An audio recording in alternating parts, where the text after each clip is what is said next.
In a faraway slice of the megaverse, the inhabitants of Flova are preparing for a mission to a mysterious, primitive planet. What they find there will change the course of their history forever. And maybe yours, too. Put on some headphones and harness the power of your imagination with the illustrated podcast, Flovatar, a Dust Odyssey.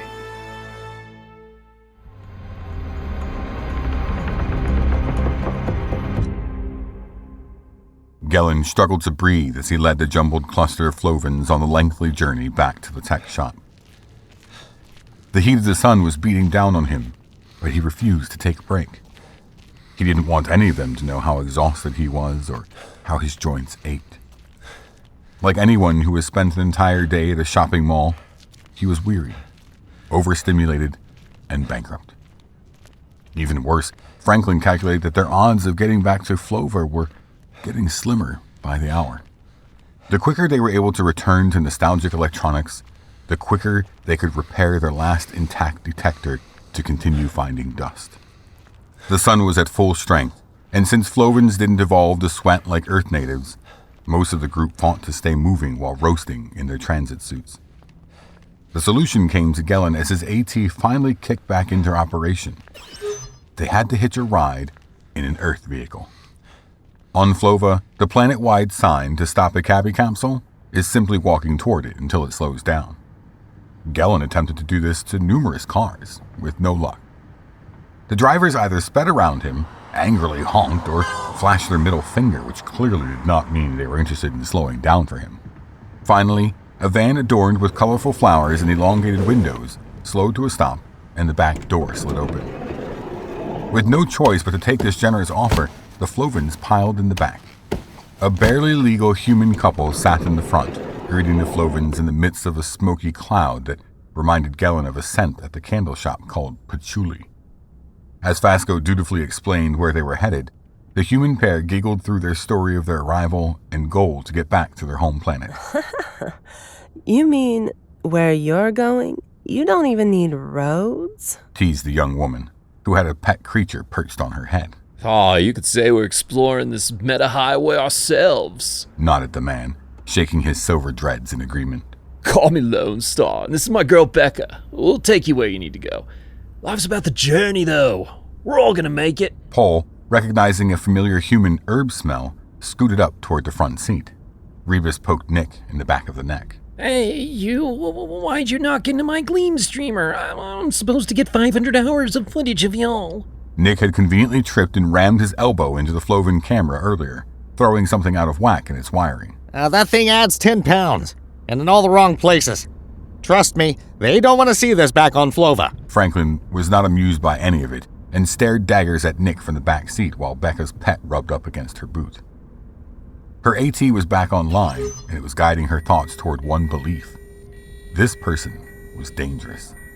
A sharp scratch shocked Franklin out of her anxiety spiral, and when she looked, the fuzzy fiend was walking away with its tail in the air. She rubbed her temples and used her digipad to try more equations over a diagram of a translator. The reaction of the boosters upon their arrival could have manifested in many ways. In a more terrible alternate timeline, the sparks themselves caved in like a black hole. The more she thought about it, the more it became obvious.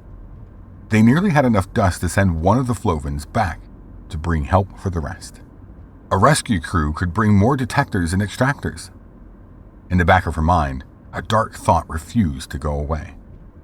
Her main objective was to study the composition of dust and how it reacted on Earth. So why had Damas and Flova Labs put such an emphasis on collection for her whole crew? Her AT gave a sharp whine. Y'all look toasty when we picked you up. Why are you wearing those Star Trek costumes in this heat? Puzzled Lone Star. Let Becca dress you up in some new outfits. We should change. Nick agreed. People might be looking for us after the mall incident. The van swerved into a gas station, and Becca fished around various suitcases in the back. The bags seemed to be magically endless as she pulled out countless outfits. Some they had seen at the mall.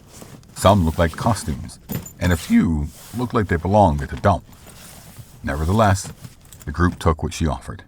Gellin snickered as Becca handed Franklin an ombre rainbow shirt and flared pant. Here you go, tough guy, Becca said, throwing a plaid shirt and jeans at Gellin. They took turns changing in the bathroom of the gas station, which Franklin mentally noted was at the top of her list of most unpleasant places that could exist in the known megaverse. Back on the highway, they took turns critiquing each other's fashion sense. Fasco ended up in a shiny black trench coat, as Becca said she resembled a character from a story called The Matrix. Paul had lucked into an on-brand pineapple print shirt and shorts. Floyd's metal chest didn't fit into any shirts, so Becca had resorted to giving him a tiny pair of swim trunks, as Fasco commanded. Floyd, take off your clothes. Rebus, presumably given a black and white striped shirt to match his gray skin tone, looked like a prisoner from a classic movie. Nick donned an orange cap that barely fit his bald head. By the time they approached the alley from the night before, cone-shaped barriers blocked the street from all angles. Construction workers were grinding large holes into the road, and there was no way around them. Fasco was nearly in tears. Her AT was demanding that they must get back to dust retrieval. Gellin put his head between his hands, and even Paul looked more dismal than normal. All right, I didn't want to recommend this, but looks like I have no choice. We need to find some coffee. Nick explained that he had studied Earth food science before launch, and it was clear that the most important journeys, inventions, and discoveries in human history were powered by one similar source: caffeine. He led them to a shop that sold caffeinated drinks.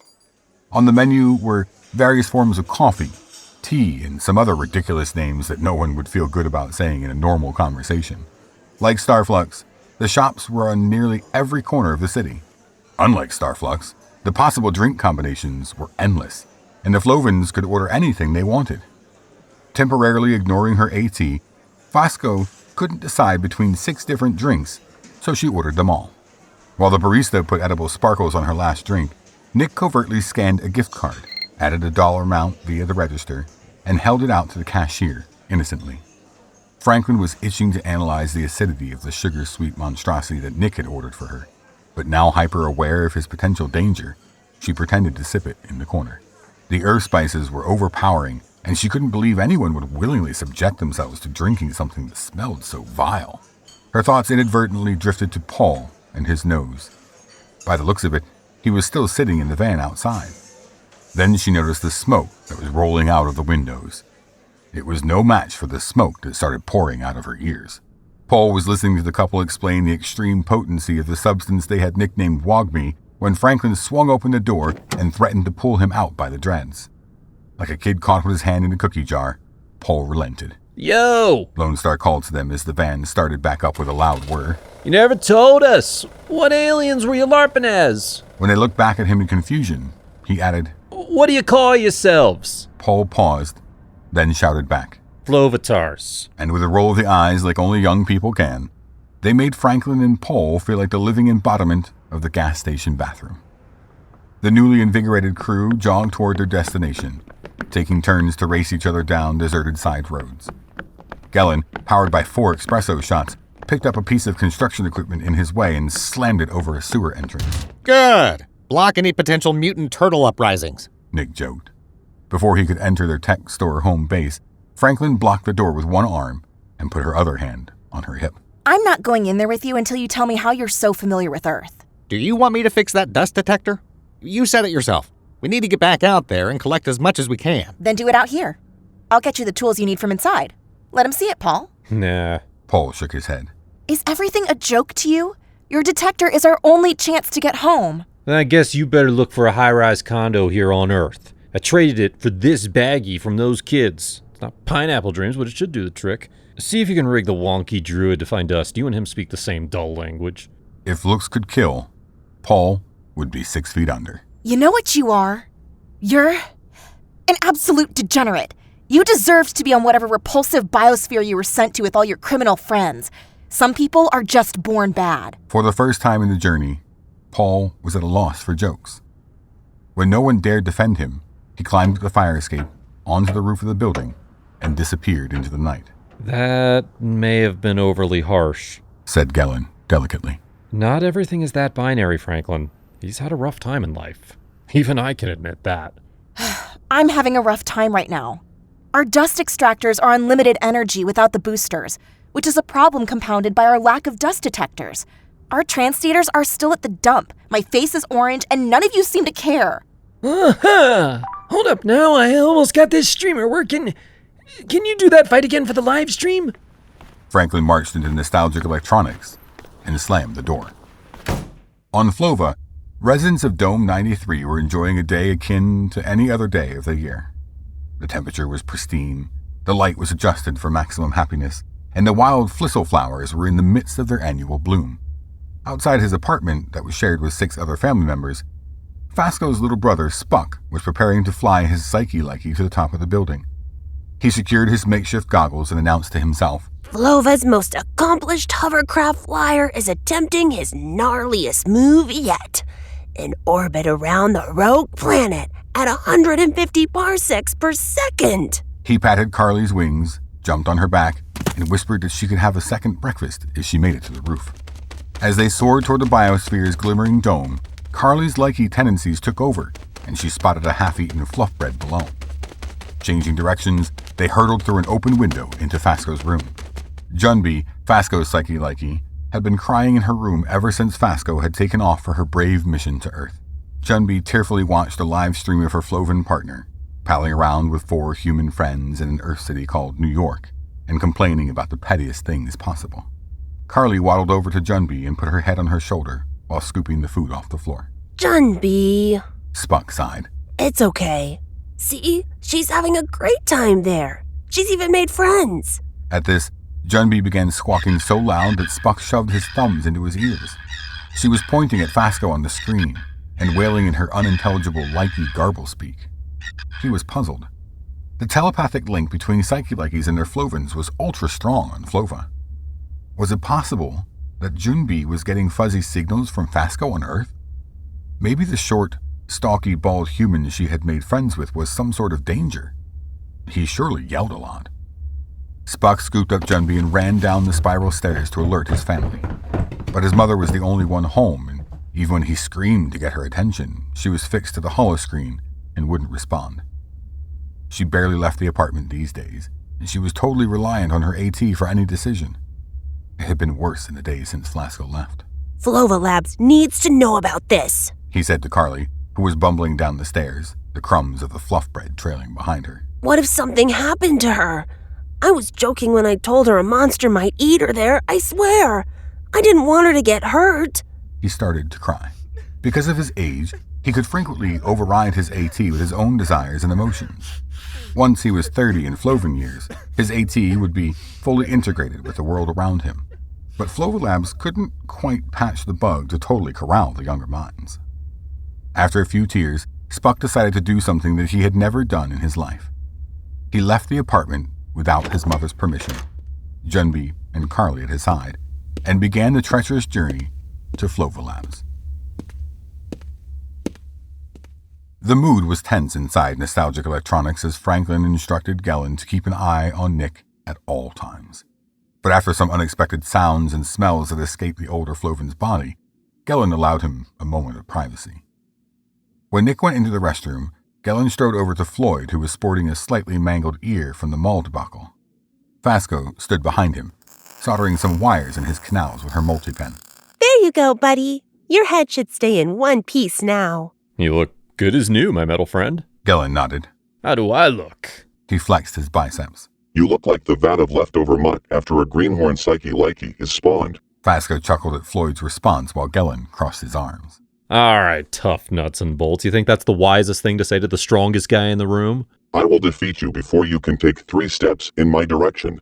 Floyd droned. Fasco frowned. I think Floyd's filtering sensor is off kilter. It's back behind his frontal plate. I learned about them in droid anatomy class. The council installed the sensors after the droid panic of the 39th century. Yes, right. Remind me what happened then? The Flovans were having an existential crisis. The droids were programmed to be completely honest. Unfortunately, people don't always want the raw truth. Flovans did not like hearing that their creations were smarter than them. It's funny.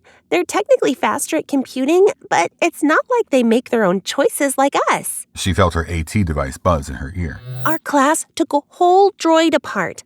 I was 20.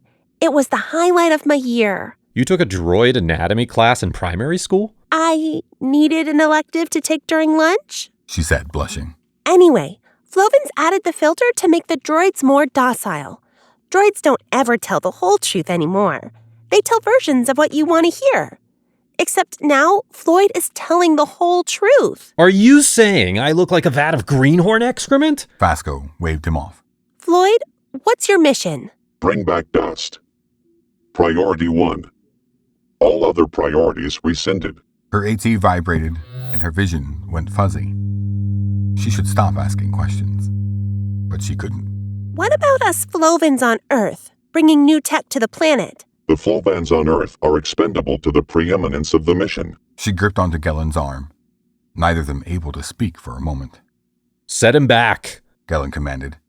Fasco shook her head. That wasn't an option. When Nick was finally alone in the bathroom, he began tinkering with the original Game Boy from the dump. It was, as he had expected, perfect in its assembly. It truly was the nexus of genius invention and pure creativity.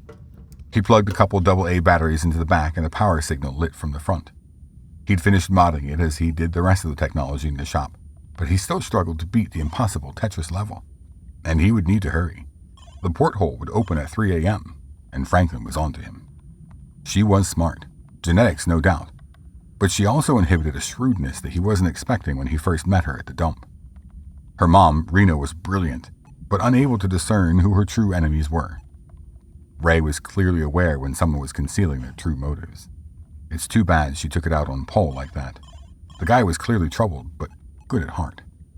Nick could have ended up just like him if he had been exiled to one of the outer biospheres like was planned. The door burst open, and plop, the Game Boy slipped out of Nick's hands and into the toilet.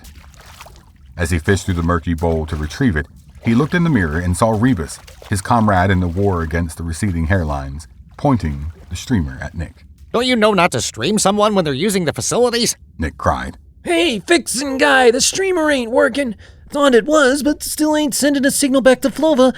Can you take a crack at it? Rebus handed Nick a multi-pen from the back pocket of his burnt orange transit suit when he spotted the Game Boy in Nick's hand. Before Rebus could utter one syllable, Nick snatched the multi-pen, slid past his slack-jawed companion, and used the secure function to lock the door behind him. Franklin was pacing around the store with her Philosophlo, her face darkening to a shade of crimson every time she learned why certain Earth objects were created. The top boy plays your words backwards to you when your family leaves you at home. Humans use this to make bread crispy. Rick Astley used a similar instrument to write his famous song. Would you like to hear it? No. Franklin commanded. It played anyway. Ugh! She wailed over the infectious dance pop tune. Is there nothing in here that I can use to get us home? There is. Floyd answered from the other side of the room. Gellen, Franklin, and Fasco stopped in their tracks. His filter is busted. He tells the straight truth, at least what he knows from the information he has collected. So, hypothetically, Floyd, don't go find what we need to get home. Floyd, still at the mercy of the reverse command bug, wandered into the closet he had slept in the night before and tossed out various cleaning supplies. Finally, he emerged with what looked like a vintage handheld vacuum. What the fluke are we going to do with that? Gellen muttered. Franklin grabbed the device from Floyd to investigate its mechanics. It had a nozzle at one end with a small storage facility just in front of the handle. 3 buttons were positioned on the top alongside a primitive digital display screen. The minuscule hairs on the back of her neck stood at attention when she spotted the faded name of the object, Dustbuster. Wide-eyed, she swiveled the device around in her hand, and she saw inscribed the initial N on the underside. What the? Franklin muttered. On cue, Fasco asked, Why has no one come into this store since we've been here? Not even to check on things. Gellen clenched his fist when out of the corner of his eye, he saw Nick edging his way toward the exit. Stop him! He's a liar! Franklin yelled, as Nick lunged for the doorway only to be blocked by a glowering Gellen. He seized Nick's arms and twisted them behind Elder Flovan's back. At this moment, Paul walked in to announce to them that he would be leaving. During his time in the van, Lone Star and Becca had told him of a collective, somewhere that no one would judge you by what you looked like or what you had done in your past. His practiced speech disappeared from his brain when he saw Gellin Flovan handling Nick. Gil, you fighting the old man. Is that your typical opponent now? Nick here's a traitor. He's been sabotaging the mission. Gellin snapped back. Pole turned slowly to Nick, who was still wincing. Oh, he's not. Would be amazing if he were, but he's just an old nerd. That's rude. I can explain. Nick gulped as Gellin pulled out his multi-pen and flipped it into stun mode, using the other hand to bend Nick's arms like a pretzel. Gellin's grip on Nick's wrists was so tight, he found himself wishing it was the droid who had been sent after him like an attack dog. Nick continued. That's not a dustbuster. Well, it is. It was once. But it's not to destroy dust. It's actually a dust detector and extractor combined. Can I show you? Let him go, but keep your multi-pen ready. If he's telling the truth, then this device could be vital to us making it back to Flova. If he's not, you know what to do. After Gellin warily released his grip, Nick gingerly took the dustbuster from Franklin and pressed one of the buttons. The device's screen lit up with a grid showing a number of flashing dots of various sizes. As he approached the glass cabinet containing the same Game Boy Color device that they had previously tested on Paul's nose, one of the dots shifted to the center and grew brighter than the others. He pressed the second button, and the screen switched to show a spec reading of 32, exactly the same as the reading from the day before. When he pressed the third button, the device made a slurping sound, as the number on the screen quickly counted down to 0, and a small light on the container flashed green. See? Nick shrugged. Dust collected, not busted. Where did you get that? Franklin demanded. Nick took a weighted pause and sighed. I made it. Don't be ridiculous. How would you have the skills to make this? We don't even have 2-in-1 detectors at Flova Labs. Franklin scoffed back. Look, I admit I haven't been entirely honest with you since we arrived. Well, since you arrived. I've been here far too long already. Nick sighed again. I had a bit of a head start when it came to making this. Glancing down at a device in his hand. Because I'd already invented the first ever dust detector. That's not true. Vasco cried. Gammus invented the dust detector after he created the air sieve and founded Flova Labs. He took credit for the air sieve too, huh? Nick shook his head and his eyes darkened. Then it passed, and he looked worse than mad. He looked disappointed. Appealing to Franklin, he nearly whispered, I know your mother. I worked with her. She was my friend.